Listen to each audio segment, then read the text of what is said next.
Jessica Faith stood frozen in the middle of the ballroom, her fingers shaking so badly she nearly dropped her drink. Everyone around her looked perfect. Slim waists, sharp dresses, soft laughter. She felt like a mistake that wandered into the wrong room. Every mirror confirmed it. She should have left. She told herself that over and over. But then she saw him.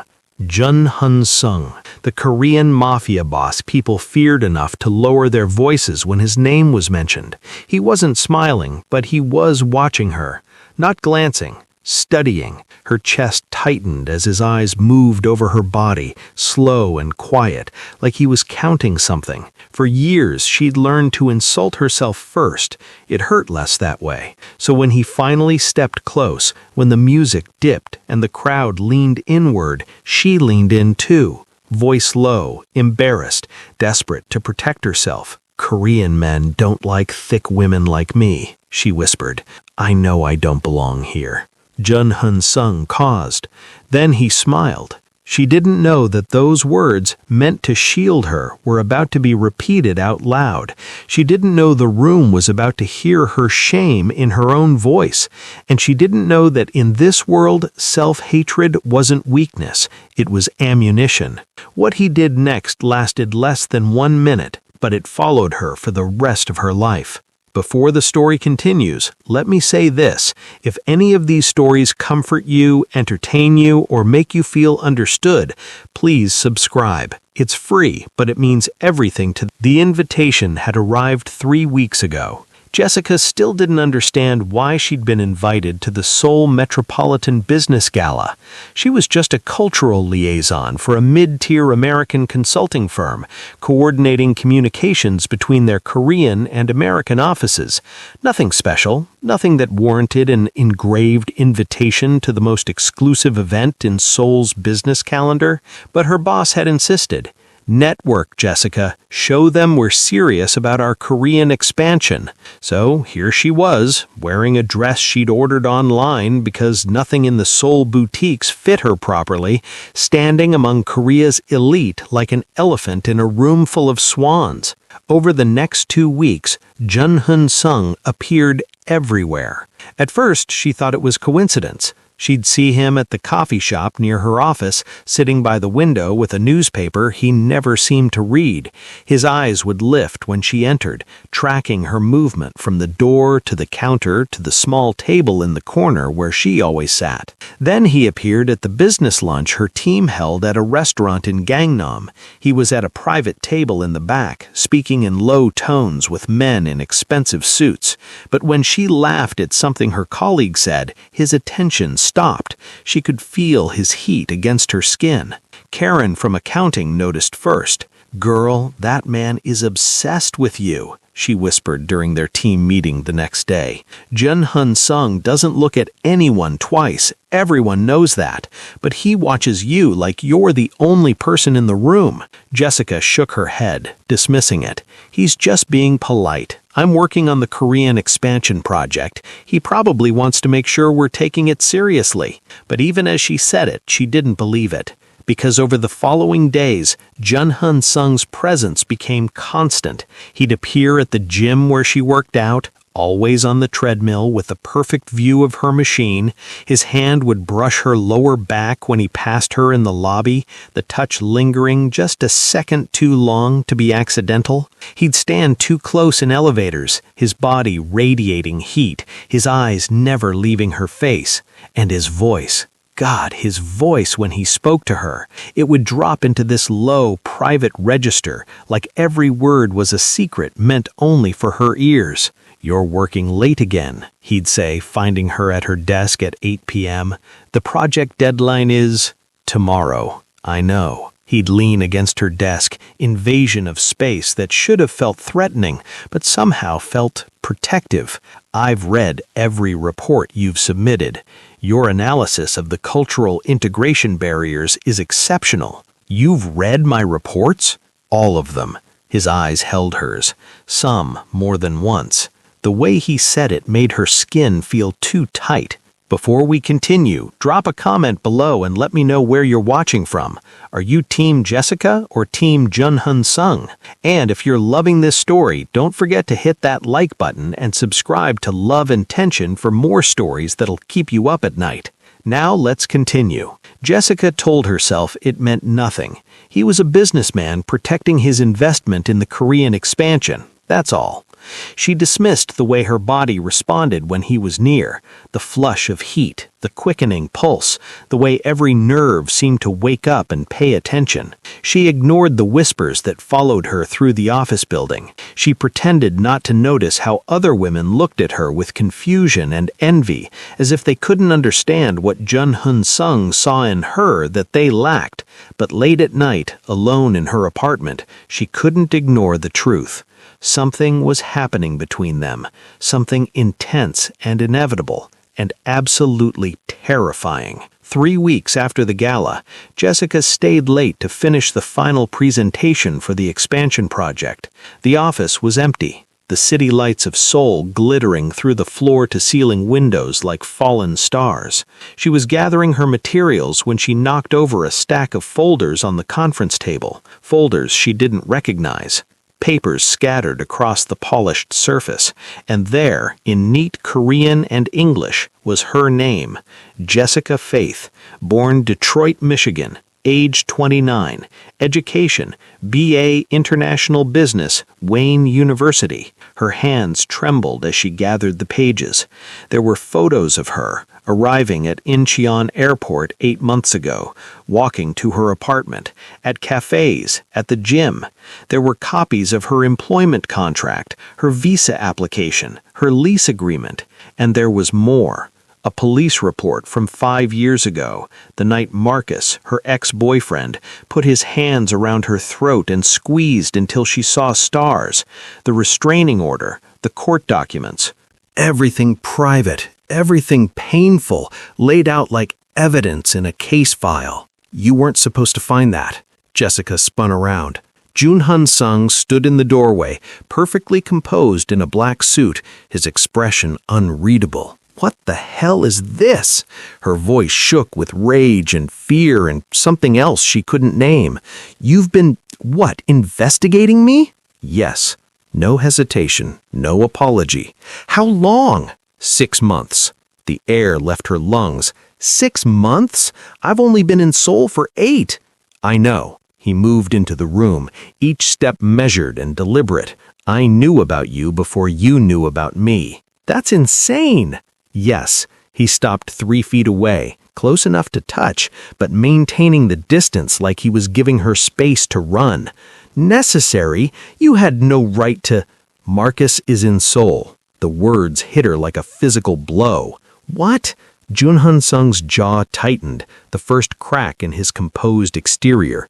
Your ex-boyfriend, the one who put his hands on you. He arrived in Seoul 2 weeks after you did. He's been watching you, Jessica, following you, learning your patterns. The room tilted.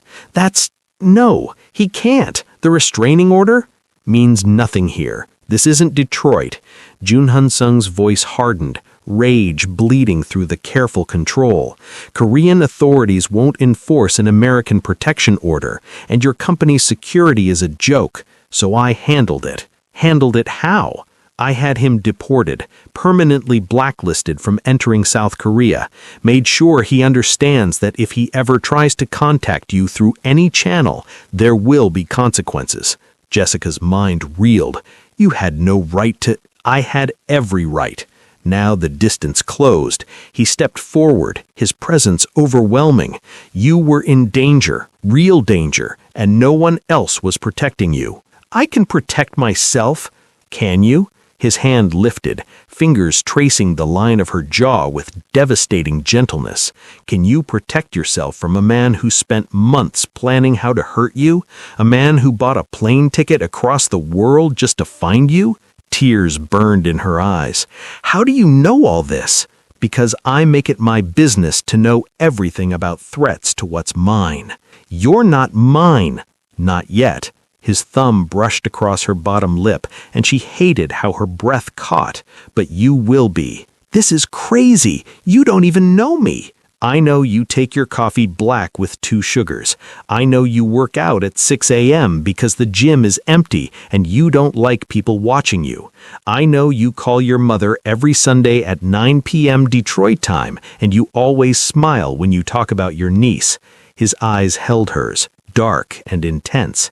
I know you haven't been with anyone since Marcus because you're still afraid that you chose wrong again, afraid that the violence was somehow your fault.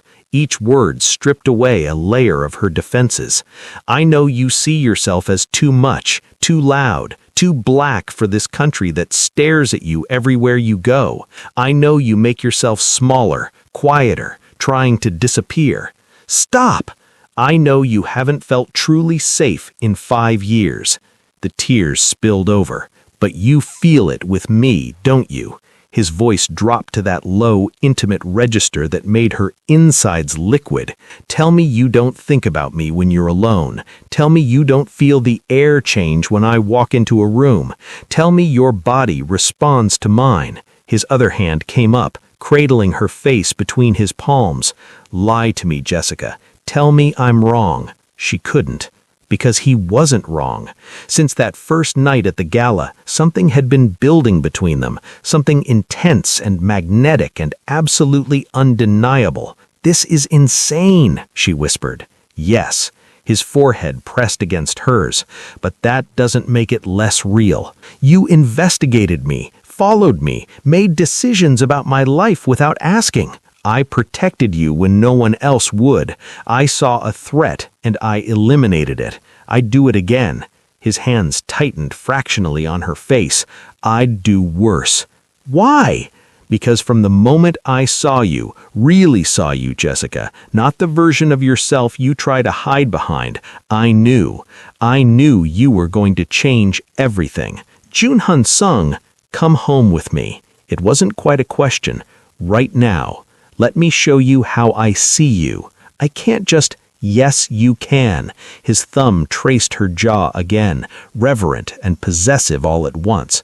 But if you're going to change your mind, do it now. Because once I get you alone, once I finally touch you the way I've been dreaming about for months, his eyes darkened. I won't be able to stop myself. Every rational part of her brain screamed that this was wrong, too fast, too intense, too dangerous. But her body knew what it wanted. Her heart knew what it needed. For 5 years she'd been afraid, small, invisible, and this man, this dangerous, intense, terrifying man saw her, really saw her. She grabbed his tie and pulled him down to her level. The kiss was incendiary, all teeth and need and 6 months of unbearable tension finally breaking. When they finally pulled apart, both breathing hard, Junhan Sung's eyes held a promise that made her shiver. My car is downstairs, he said roughly, and Jessica, you just stepped off a cliff. She knew. God help her. She knew, but she took his hand anyway. They didn't make it to his car. In the elevator, Junhan Sung's control shattered. He pressed her against the mirrored wall, his mouth hot and demanding on hers, his body a wall of heat and muscle pinning her in place. I've wanted this, wanted you, for so long. Jessica's hands fisted in his shirt, pulling him closer, desperate for more contact, more heat, more of everything he was offering. The elevator dinged. They stumbled apart, both breathing hard. The doors opened to the parking garage, and Junhan Sung grabbed her hand, pulling her toward a sleek black car that probably cost more than her annual salary. That's when she saw it. Spray painted across the concrete wall in angry red letters, "Found you." Junhan Sung went absolutely still. Then he moved. He pushed Jessica behind him, his body becoming a shield, and pulled out his phone with deadly calm. "Jin, I need security footage from the parking garage, now." A pause. "No, someone breached the building." Jessica's heart hammered against her ribs. "Marcus? Impossible. He's being watched in Los Angeles." Junhan Sung's jaw tightened.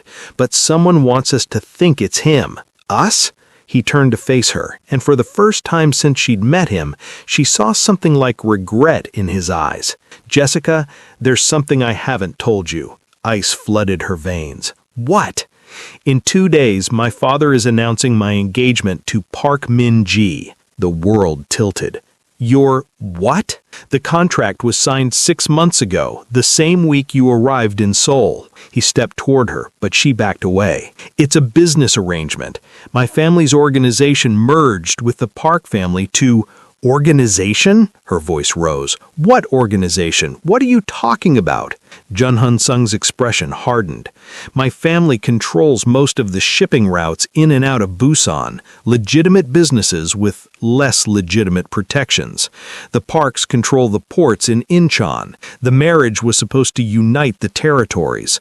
You're—" she couldn't even say it. "You're actually—" "Yes. No apology, no shame. And I've been trying to find a way out of the arrangement since the night I met you." "Oh my God! With you, and you're engaged?" "On paper only. I've never touched her, never wanted to. The marriage is political, Jessica. It means nothing. It means everything." She wanted to scream, to cry, to run.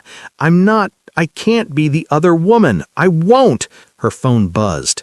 A text from an unknown number. She opened it with shaking hands. It was a photo, her and Jun Hun-sung in the elevator, his body pressed against hers, their mouths fused together. Beneath it, "He'll never choose you. You're just a distraction, but I'm permanent." Jun Hun-sung took the phone from her hands, his expression going cold and lethal. "Min-ji, your fiancé is threatening me? She's protecting what she thinks is hers." He made a call, his voice dropping into Korean, rapid and sharp.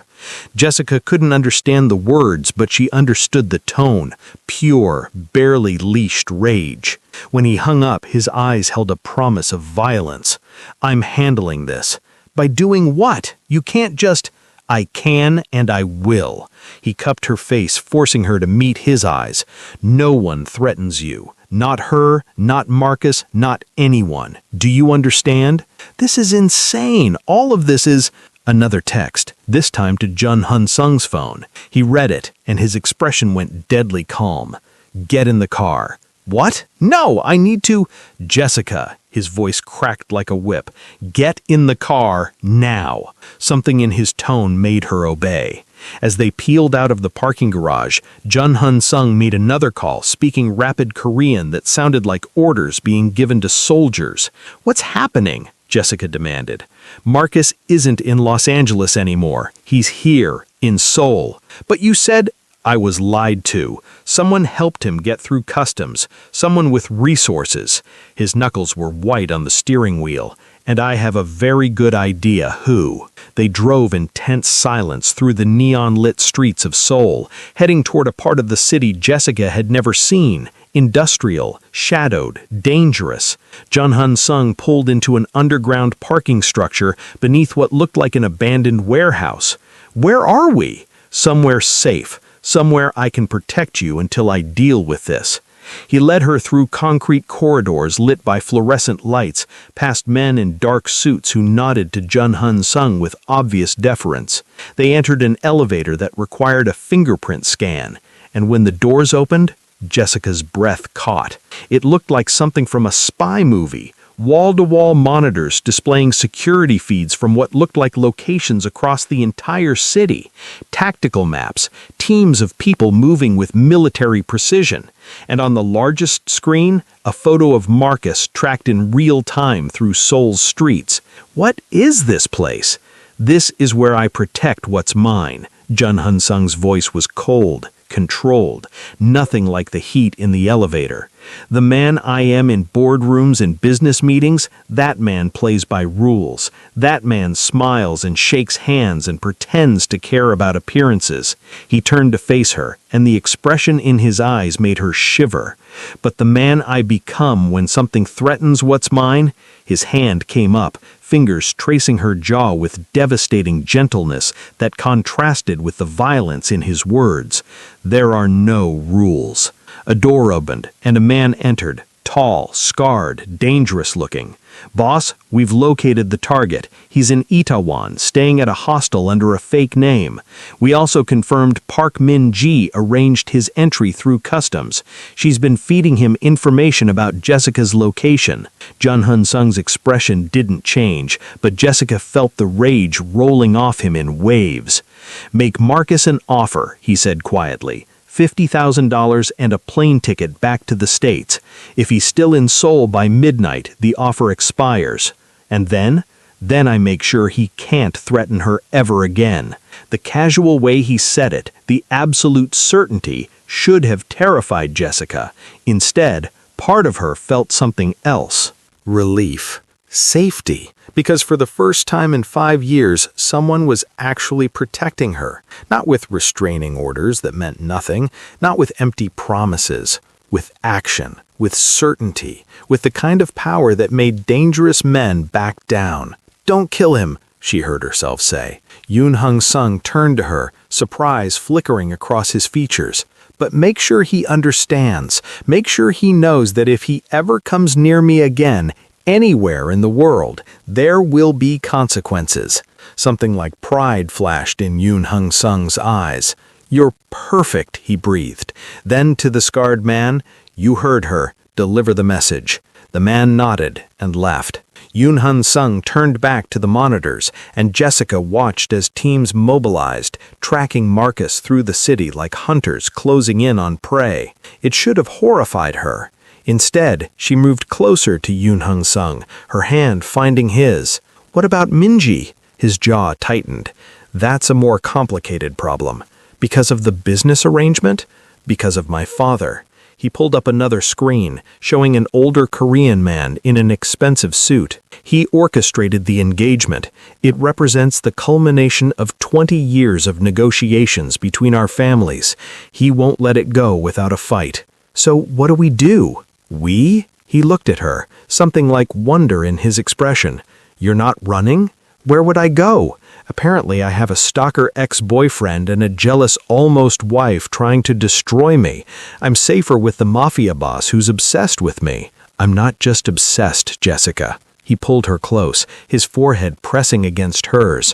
"I'm completely, irrevocably in love with you." Her breath caught. "I know it's fast. I know it's insane. I know you probably think I'm crazy." His hands cradled her face. "But I've never been more certain of anything in my life. You are everything I didn't know I was searching for." "Yoon Hung-sung, I'm going to end this engagement. I'm going to make sure Marcus never threatens you again. And then," his tongue brushed across her lips, "then I'm going to keep you forever." Before she could respond, his phone buzzed. He read the message, and his expression went carefully blank. "What?" "Min-ji just called a press conference. She's announcing our wedding date to the media. She's forcing your hand." "She's trying to." Yoon Hung-sung's smile was cold and sharp. "She doesn't know I've been documenting every illegal transaction her family has made for the past 6 months. Every bribe, every smuggling route, every violation of international trade law. You're going to expose her? I'm going to give her a choice. Back down gracefully, or I send everything I have to the international authorities and watch her family's empire crumble." His eyes hardened.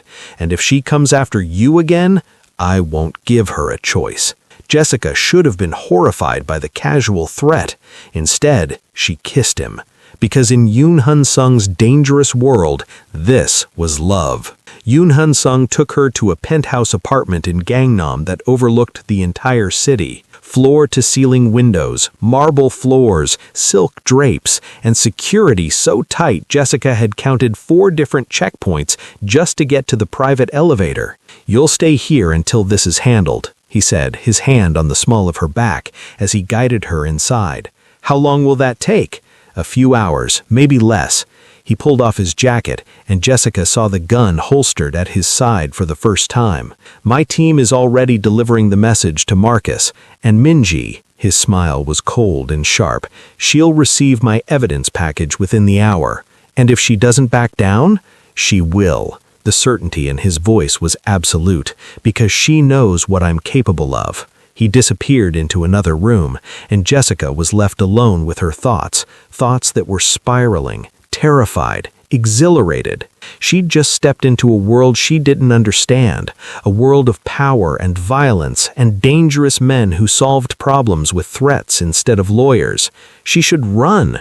She should call her boss, book a flight back to the States, and forget Yoon Sung ever existed. But she couldn't, because he'd seen her, really seen her. And more terrifying than the violence, more dangerous than the Mafia connections, she was falling in love with him. Her phone buzzed. Another message from Min-ji. This time it was a tabloid article. American nobody seduces Korean heir. Engagement in jeopardy? Beneath it, you think you can just walk into his world? You don't belong here. Korean men like Yoon Sung choose women like you. They use them. But you're not permanent. I am. Jessica's hands shook as she read the words, because they echoed every fear she'd ever had about herself. Too big, too black, too foreign, not enough. She screenshotted the message and sent it to Yoon Sung. His response came immediately. Ignore her. When I get back, we're finishing what we started. No interruptions, just you and me and 6 months of hunger finally satisfied. Despite everything, heat pooled low in Jessica's belly. She typed back, pretty confident for someone who doesn't know if I can handle all this intensity. His response made her breath caught. You will, and by morning, you'll beg me to prove it again. Yoon Sung returned 4 hours later. Jessica was in the massive bathtub, trying to calm her racing thoughts with lavender bubbles and expensive wine from his collection, when she heard the door open. Jessica. She grabbed a towel, her heart hammering. He stood in the bathroom doorway, his white shirt partially unbuttoned, blood on his knuckles that definitely wasn't his. Is it done? Marcus is on a plane to Los Angeles. He won't be coming back. Yoon Sung's voice was flat, controlled. And Min-ji? Accepted my terms. The engagement is over. Just like that? Just like that. He moved closer, and Jessica saw the tension in his shoulders, the coiled violence still humming beneath his skin. She tried to negotiate, threatened to expose certain business arrangements, so I reminded her what happens to people who threaten what's mine. He held up his hand, showing the split knuckles. Did you? No, but I made it very clear what I'm willing to do. His eyes met hers, dark and intense. Does that frighten you? It should have, but instead, Jessica found herself stepping closer. No, something in Yoon Sung's expression shifted. The control cracked just a fraction. Jessica, if we do this, his voice dropped to that low, intimate register that made her insides liquid. Once I claim you completely, there's no going back. Tomorrow, the media will know. My father will know. Everyone will know that I chose you over the arrangement, over family expectations, over everything. Is that what you want? You're all I want. He closed the distance between them, his hands coming up to frame her face. But I need to know you want this too. All of it. The danger, the publicity, the complications. I want you, Jessica whispered, even though it's crazy, even though it's too fast, even though every rational part of my brain is screaming that this is a terrible idea. She pressed her palm against his chest, feeling his heart thunder beneath her touch. I want you. Last chance. His forehead pressed against hers.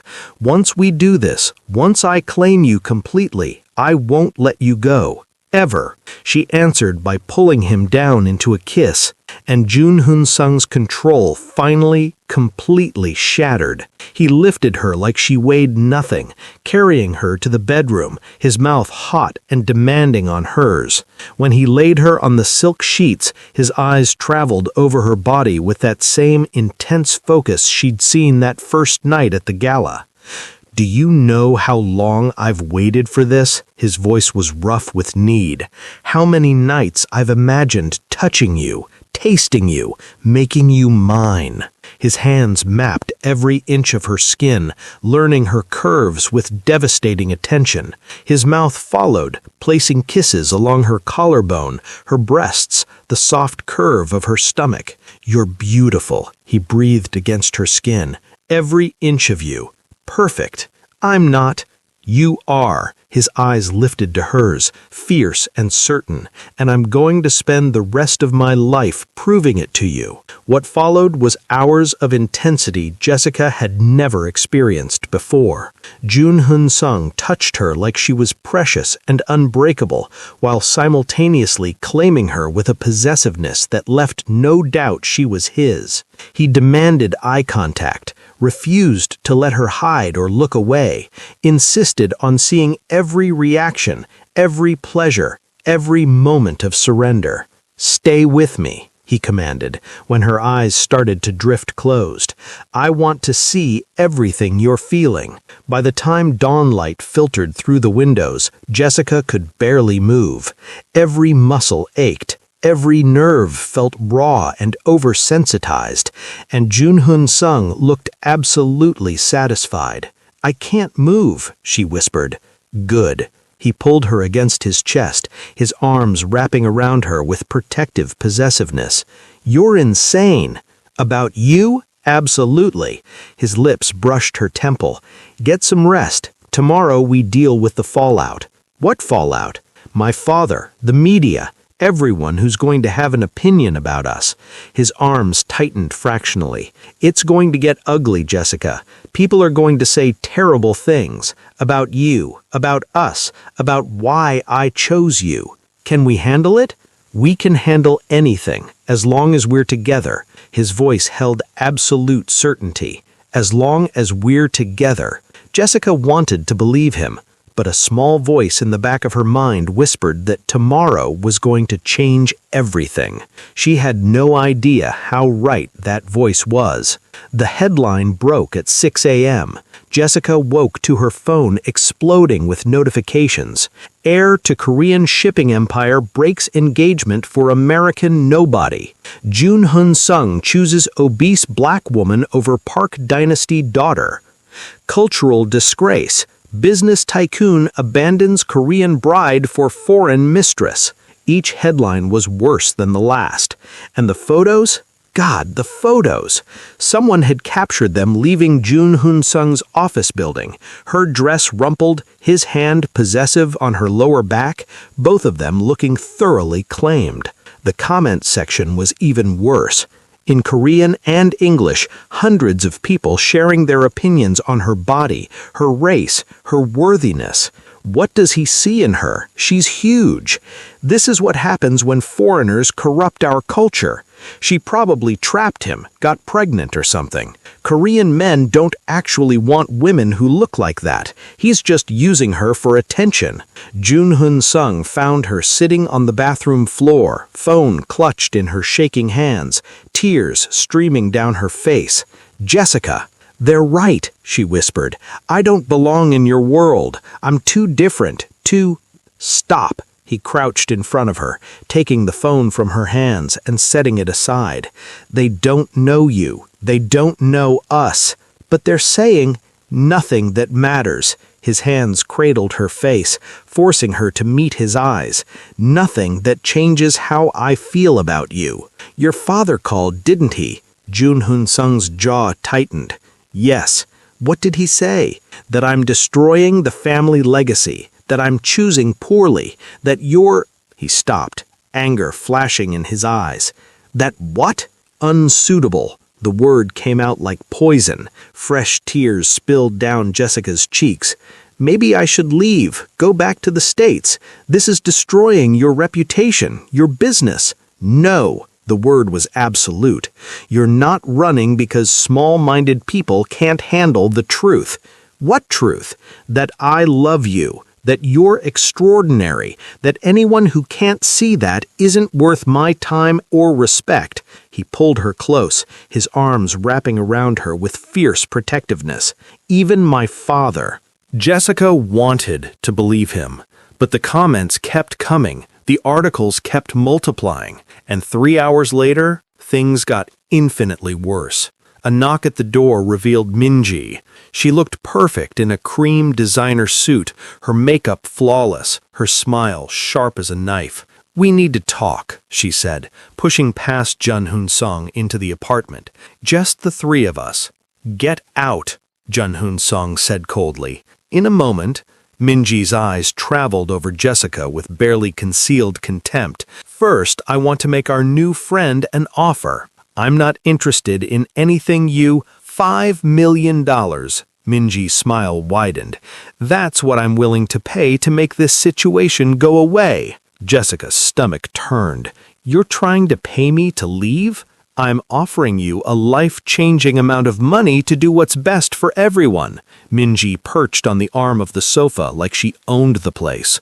"Look at you. Look at the things people are saying. Do you really want to be the woman who destroyed Jun Hoon-sung's family legacy? Who turned him into a laughingstock? That's enough," Jun Hoon-sung warned. "But it doesn't have to be like this." Minji's voice turned syrupy sweet. "Take the money, go back to America. Start over somewhere people don't know your name. I'll even issue a public statement clearing your reputation. I'll say we mutually agreed to end the engagement, that there's no hard feelings, that I wish Jun Hoon-sung happiness.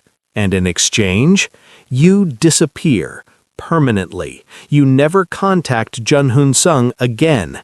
You sign an NDA. We issue a joint statement saying your relationship was a brief cultural misunderstanding, and everyone moves on."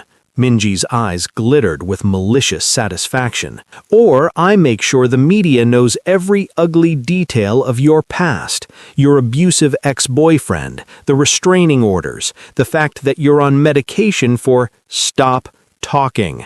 Jun Hoon-sung's voice cracked like a whip. "Why? She should know what she's signing up for." Minji stood, smoothing her perfect skirt.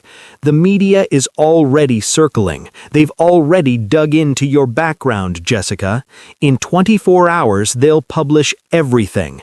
Every shameful secret, every moment of weakness, every reason you ran away from America in the first place." Jessica felt the blood drain from her face. "But I can stop it," Minji continued. "One phone call and all those stories disappear. All you have to do is take the money and leave." For a long moment, Jessica couldn't breathe. Part of her, the scared part, the part that had been insulting herself to feel safe for years, wanted to take the deal, wanted the easy way out, wanted to stop being examined and judged and found wanting by strangers. But then she looked at Jun Hoon-sung, at the man who'd seen her, really seen her, who'd protected her when no one else would, who'd chosen her over everything. "No," Jessica heard herself say. Minji's smile faltered. "Excuse me? I said no. Take your blackmail and your blood money and get out." Jessica stood, surprised by the steadiness in her voice. "You're right about one thing. The media is going to tear me apart. They're going to expose every painful moment of my past. But at least it'll be the truth. At least it'll be my story, not yours. You're making a mistake." "Maybe." Jessica moved to stand beside Jun Hoon-sung, taking his hand. "But it's my mistake to make." Minji's mask finally slipped, revealing the rage beneath. "You think this is over? You think you've won?" She moved toward the door, her voice dripping venom. "Tomorrow morning, every major outlet in Seoul will run stories about your pathetic past, your abuser, your trauma, your mental health issues, and Jun Hoon-sung's reputation will burn right alongside yours." "Get out," Jun Hoon-sung said quietly. "Enjoy your victory," Minji said from the doorway, "because by this time tomorrow, you'll both be destroyed." The door slammed behind her. Jessica's knees gave out. Jun Hoon-sung caught her, holding her tight as she finally let the fear and exhaustion and terror overwhelm her. "She's going to destroy us," Jessica whispered against his chest. "No." His arms tightened. "She's going to try, but we're not going to let her." "How? How do we fight this?" "By telling the truth first." He pulled back, tilting her chin up to meet his eyes. "Tomorrow morning we hold our own press conference. We tell your story, the real story, before she can twist it into something ugly." "I can't." "You can." His thumb brushed away her tears. "And you will, because you're the strongest person I've ever met." Hey, beautiful people, we're at a crucial point in the story. What do you think Jessica should do? Drop your thoughts in the comments and let's discuss. And if you're feeling this story, show some love with a like and subscribe to Love and Tension for more intense romance that'll keep your heart racing. That night, Jessica didn't sleep. She rehearsed 100 different versions of what she would say. Every version sounded wrong. Every version felt like exposing her wounds to strangers who wouldn't understand. But Jun Sung was right. If she didn't tell her story, Min Ji would tell it for her. And that was a fate worse than any embarrassment. The press conference was scheduled at 10 a.m. at the Seoul Grand Hotel. By 9:30, the ballroom was packed. Jessica stood in the wings, her hands shaking, her heart trying to escape her chest. Through the gap in the curtains, she could see what looked like every media outlet in Korea. Cameras, microphones, reporters with notebooks ready to tear her apart. "You don't have to do this," Jun Sung said beside her. "Say the word and we leave right now. To hell with all of them. I need to do this." Jessica forced herself to breathe. "For me." But as they walked toward the podium, Jessica's anxiety spiked. Too many people, too many cameras, too many exits blocked by bodies. Her therapist's voice echoed in her mind. "When you feel overwhelmed, find something to ground you." She squeezed Jun Sung's hand. He squeezed back, and then she saw Min Ji, sitting in the front row, impeccably dressed, wearing a smile that promised destruction. And beside her, a man Jessica didn't recognize, sharp-suited, predatory-looking, with a recorder visible on his lap. Jessica's stomach turned. This wasn't just a press conference. This was an ambush. She took the podium anyway, her hands gripping the edges until her knuckles went white. "My name is Jessica Faith," she began, her voice shakier than she wanted, "and I want to address the stories you've been hearing about me." The cameras flashed like lightning. "I came to Seoul 8 months ago to work as a cultural liaison. I never expected to fall in love. I never expected to become the center of a media scandal. And I definitely never expected—" The man next to Min Ji stood up. "Ms. Faith, is it true that you've been diagnosed with severe anxiety and depression?" His voice carried across the room like a weapon. "And that you've been on medication for these conditions for the past 5 years?" Jessica froze. "Is it true," he continued, "that you fled the United States after obtaining a restraining order against a boyfriend who you claim was abusive? That's not— And is it true that you attempted to trap Jun Sung into a relationship by deliberately insinuating yourself into his business affairs?" The room erupted in murmurs. Jessica's vision tunneled. She couldn't breathe, couldn't think, couldn't— Jun Sung's hand found her lower back, steady and grounding. "Those questions are out of line," he said coldly into the microphone. "Are they?" The reporter smiled. "Because I have documentation here that suggests Ms. Faith has been dishonest about her mental health status, her reasons for coming to Korea, and her intentions toward you." He held up a folder. "Medical records, employment documents, even communications with her ex-boyfriend that paint a very different picture than the one she's presenting." Min Ji was watching Jessica with barely concealed glee. This was it. This was the public shame drop. They'd taken her private pain and turned it into ammunition. But then Jessica remembered something. She remembered Jun Sung saying, "You're the strongest person I've ever met." She remembered surviving Marcus's hands around her throat. She remembered building a new life in a foreign country where she didn't speak the language. She remembered every time she'd chosen to keep going when it would have been easier to give up. And something inside her crystallized into steel. "You're right," she said into the microphone, her voice suddenly steady. "I do have anxiety and depression. I do take medication, and yes, I did flee an abusive relationship." The room went silent. "But those aren't shameful secrets. They're survival." She met the reporter's eyes directly. "You want to know the truth? Here it is. 5 years ago, a woman I loved put his hands around my throat and squeezed until I saw stars. The police told me there wasn't enough evidence to arrest him. My friends told me I must have provoked him somehow. My own family suggested I was being dramatic." Her hands stopped shaking. "So I got a restraining order. I went to therapy. I got on medication that helped me manage the trauma. And when he kept showing up at my workplace, at my home, at places he had no business being, I left the country." She turned to address the cameras directly. "I'm not ashamed of that. I'm proud of it, because I survived. I built a new life in a country where I didn't speak the language, where I was different in every possible way, where I had to learn how to feel safe again from scratch." Jun-Hyun Sung moved to stand beside her, his presence a wall of support at her back. "And then I met this man, this brilliant, intense, overwhelming man who saw past my scars to the strength beneath, who protected me when my own country's laws wouldn't, who chose me despite every rational reason to walk away." She turned to face Jun-Hyun Sung, ignoring the cameras, ignoring the reporters, ignoring everything except him. "You want to know what the real story is?" Jessica addressed the room without looking away from Jun-Hyun Sung's eyes. "The real story is that a woman survived trauma, crossed an ocean, and had the audacity to fall in love with someone completely unexpected.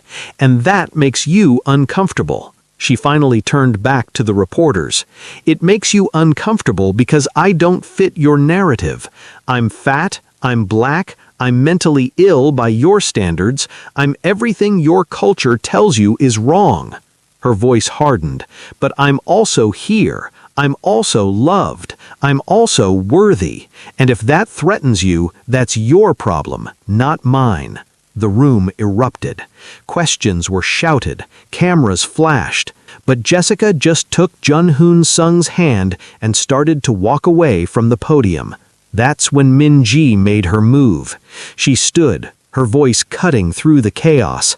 "How touching, really. But you forgot one crucial detail, Jessica." Min-ji pulled out her phone and connected it to the ballroom's projection system. "You see, I have something that your inspiring little speech didn't address." The screen behind the podium lit up, and Jessica's heart stopped. Because there, projected for hundreds of people to see, was a photo of Jessica from 5 years ago, the morning after Marcus had attacked her, bruises visible on her throat, eyes red from crying, looking broken and terrified. This is the woman Jun-Hyun Sung chose, a woman so damaged, so weak that she ran away from her problems instead of facing them. Another photo appeared, Jessica at her heaviest, taken from an unflattering angle that emphasized every curve, every inch of weight she'd gained during her depression. This is the woman he threw away our family's alliance for. Look at her. The crowd murmured, whispers spreading like poison.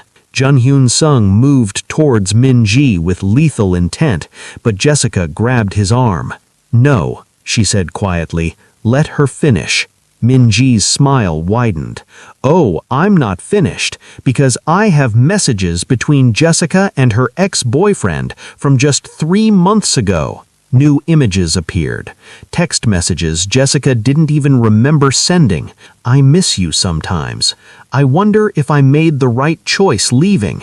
Maybe I overreacted." The texts had been taken out of context, moments of weakness, of doubt, of trauma processing, but displayed like this, they looked like proof she'd never really left Marcus after all. "So tell me, Jessica," Minji purred into the microphone. If you're so strong, so healed, why were you still reaching out to your abuser 3 months ago? Why are you still doubting yourself? Why? Because healing isn't linear. Jessica's voice cut through the room like a blade.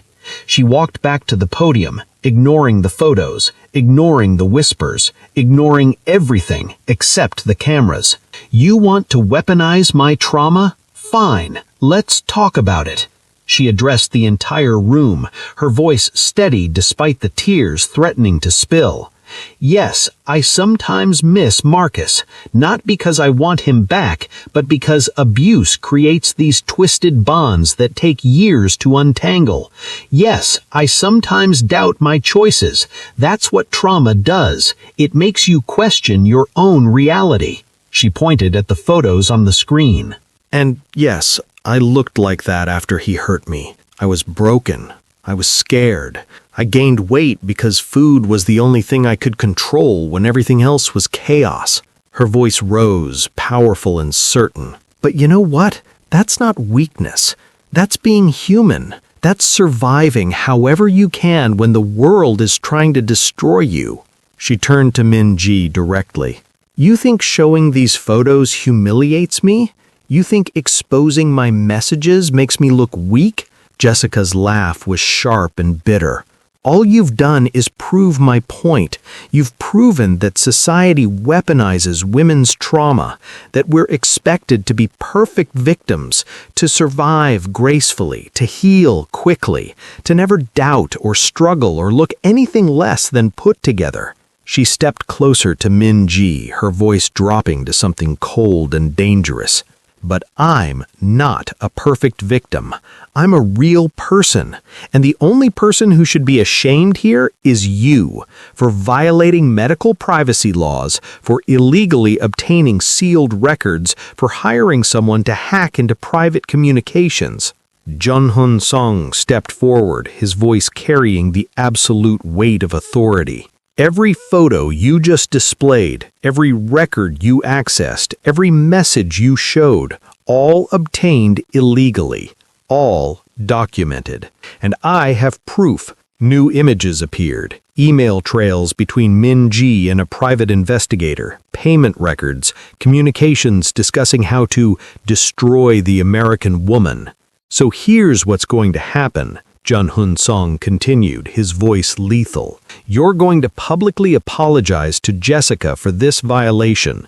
You're going to face criminal charges for illegally accessing medical records and private communications. And you're going to leave us both alone. Or what? Minji's voice shook with barely controlled rage. Or I release the evidence I have of your family's smuggling operations to international authorities. Jun-Hun Song's smile was cold. Your choice. The room held its breath. Minji looked between Jessica and Jun-Hun Song, her perfect mask finally cracking to reveal the desperation beneath. You destroy your own reputation for her? I'd destroy the world for her, Jun-Hun Song said simply. He turned to Jessica, cupping her face in front of hundreds of cameras. I love you. Not despite your scars, but including them. Not despite your struggles, but with them. You are everything I never knew I was searching for. And then, in front of the entire room, he kissed her. The cameras exploded with flashes. The reporters erupted with questions, but Jessica only felt Jun-Hun Song's lips on hers, claiming her, protecting her, loving her in front of everyone who'd tried to tear them apart. When they finally pulled away, Jun-Hun Song addressed the room one last time. If you publish those photos, if you run stories weaponizing Jessica's trauma, if you do anything other than report the truth of what happened here today, you'll answer to me. The threat hung in the air like smoke. Then Jun-Hun Song took Jessica's hand and they walked out of the ballroom together. Behind them, Minji stood frozen, her perfect plan crumbling around her. And Jessica realized something. She'd just told her story, not the version Minji wanted, not the version the media expected, her version. the real one. Messy and complicated and utterly perfectly human. The headlines the next day were mixed. Abuse survivor confronts her critics. Jessica Faith's powerful stand. Mental health stigma exposed in shocking press conference. Park Min-ji faces criminal charges for privacy violations. But also, did Jun Hun-song make the right choice? Cultural clash. Korean business elite divided over controversial romance. Family legacy versus love. The price of following your heart. Jessica read them all, sitting in Jun Hun-song's penthouse, her body still exhausted from yesterday's battle. Regrets? Jun Hun-song asked, bringing her coffee exactly how she liked it. Strangely, no. Jessica accepted the cup, their fingers brushing. I mean, I'm terrified of what comes next, but I don't regret speaking up.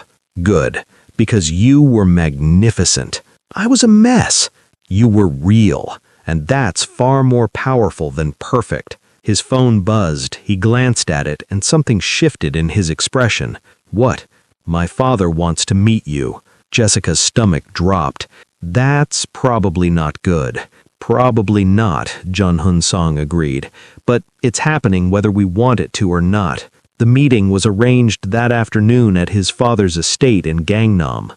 The house was everything Jessica expected.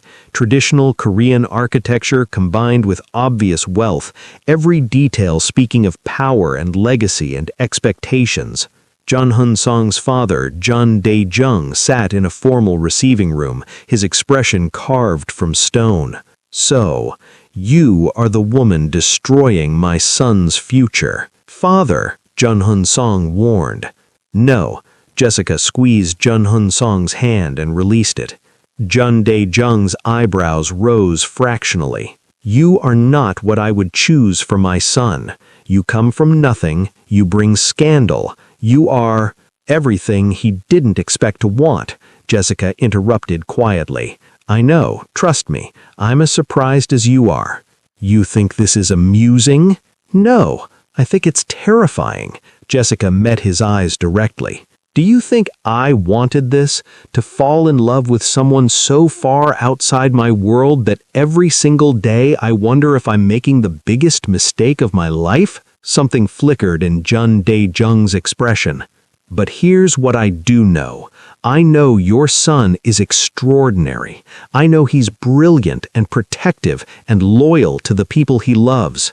I know he deserves someone who sees all of that and loves him for that, not for his name or his money or his family legacy. And you think you are this person? Jun Dae-jung asked. I don't know, Jessica admitted, but I'm willing to try. I'm willing to fight for him, to weather the scandals and the whispers and the judgment, because he's worth it. Jun Dae-jung was silent for a long moment. My son has always been difficult, he said finally. Stubborn, unwilling to compromise.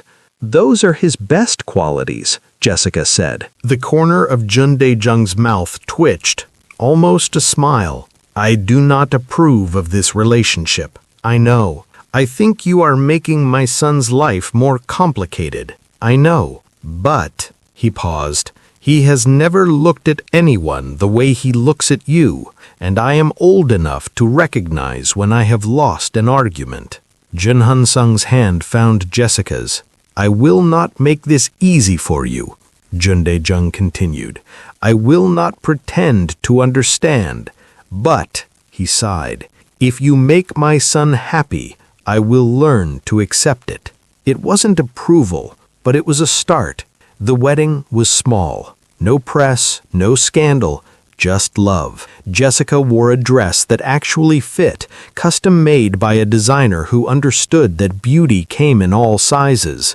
Jun Han-sung looked devastating in a traditional Korean suit, his eyes never leaving her face as she walked toward him. Still sure about this? She whispered when they were finally standing together. I've never been more sure of anything, he whispered back. The ceremony was a blend of cultures, Korean traditions and American vows, creating something entirely new and entirely theirs. When Jun Han-sung kissed her as his wife, the small gathering erupted in applause. But Jessica barely heard it, because all she could feel was Jun Han-sung's hand in hers, solid and certain, promising forever. 6 months into their marriage, Jessica launched a foundation for abuse survivors in Korea, providing resources, therapy, and legal support for women escaping dangerous relationships. Jun Han-sung transformed his business empire, implementing ethical practices that his competitors called naive, but that actually increased profits while treating employees with dignity. Min-ji faced criminal charges for her privacy violations. Her family's business collapsed under investigation. Last Jessica heard, Min-ji was living in Singapore, trying to rebuild a reputation that would never recover. Marcus never returned to Asia. The last message Jun Han-sung received confirmed he'd moved to Florida and was under surveillance by both local authorities and Jun Han-sung's American contacts. Just in case. Some mornings Jessica still woke from nightmares, and some mornings Jun Han-sung held her until the fear passed, whispering promises against her skin that she was safe, she was loved, she was home. Seoul never fully accepted them. Some doors stayed closed, some invitations never arrived, some whispers followed them wherever they went. But Jessica had learned something important. She didn't need everyone's acceptance. She just needed her own. And the man who'd seen past her scars to the strength beneath, the man who'd chosen her over everything, the man who made her feel safe enough to finally truly love herself, that was enough. That was everything. 1 year after the press conference, Jessica received a message from a young Korean woman who'd seen her story. "Thank you for speaking up. I've been hiding my depression for years, afraid of what people would think. But watching you fight back made me realize we're not broken. We're just human. And that's enough." Jessica showed the message to Jun Han-sung that night, tears in her eyes. "See?" he said, pulling her close. "You changed everything. We changed everything," she corrected. He kissed her temple. "We did. And we're just getting started." Outside their penthouse window, Seoul glittered like fallen stars, beautiful, distant, never quite theirs. But inside, wrapped in Jun Han-sung's arms, Jessica had everything she needed: love, safety, acceptance, and the courage to keep fighting for the life she deserved. If Jessica's story touched you, if it made you feel something real, drop a comment below sharing your thoughts. And don't forget to subscribe to Love Intention for more stories about imperfect people finding perfect love in the most unexpected places. Because sometimes the greatest love stories aren't about fitting into someone else's world. They're about building a new one together. The end.